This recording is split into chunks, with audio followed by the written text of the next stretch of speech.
How do I stream music? Control4 can play music from your favorite streaming services or through third-party devices like HEOS and Sonos. If audio is available in a room, you will see the Listen experience on the room screen. You will see the current streaming services and devices currently configured in your system. If you would like to add a streaming service to your Control4 system, watch the How Do I video titled Add or Remove Music. Tap the music service that you would like to stream. Most streaming services have an option to discover new music or to play your favorite albums or playlists. Tap to make your selection. You can then tap a single track or tap the playlist or album to start streaming. Tapping the menu button, the button with 3 dots, you will find additional play options.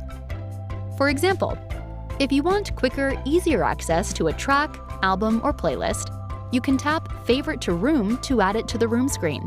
Tap the Home button to return to the room screen.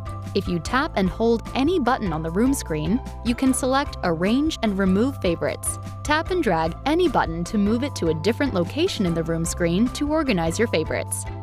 And that's how you stream music and how you can favorite for easier access.